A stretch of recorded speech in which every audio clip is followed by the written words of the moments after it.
Hello.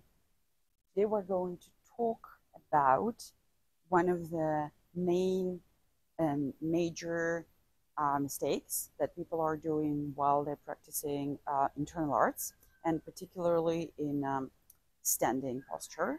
It's about tucking your pelvis. People, the instruction is kind of you have to remove your natural curve in the lower back.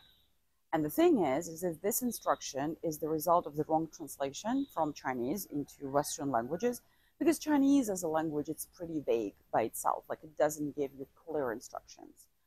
And also when it is being translated by non-practitioners, like people who actually don't know what they're talking about. So that's why this mistake is so common.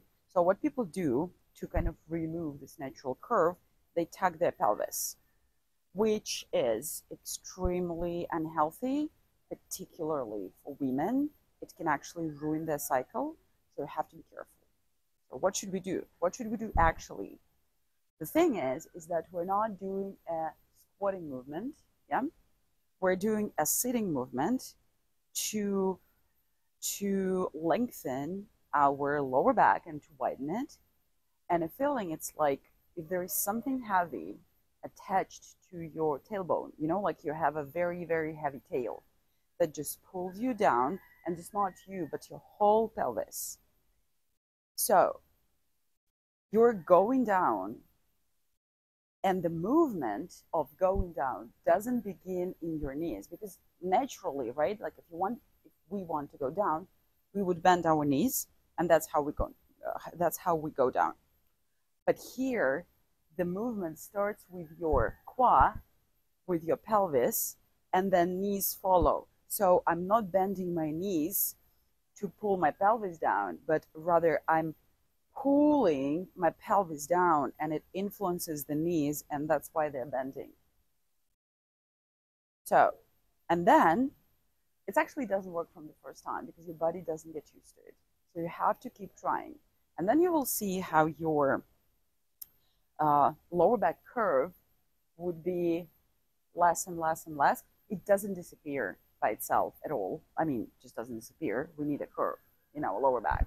That's anatomy, human anatomy. But you will see that by learning to lengthen and widen your back, it becomes a little bit less visual. And also, very important, women have different body anatomy. We have rounder butts usually, like. So for women, it might look very different.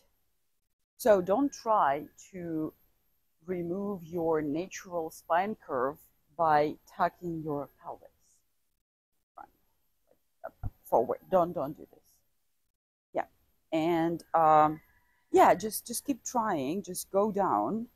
And Dama Mitchell, now the teacher I'm studying here in Bali, he says that this is a movement that reminds you when you were sitting on the bar stool, like you're not getting into the chair, but rather like support your buttocks with something that is pretty high, like pretty, you just sit. Or like for me, I imagine it as your trousers would be kind of glued to your thighs and to your hips, and then someone, maybe you by yourself, trying to pull it down so you can't help it, and like the whole structure just goes down. Yeah.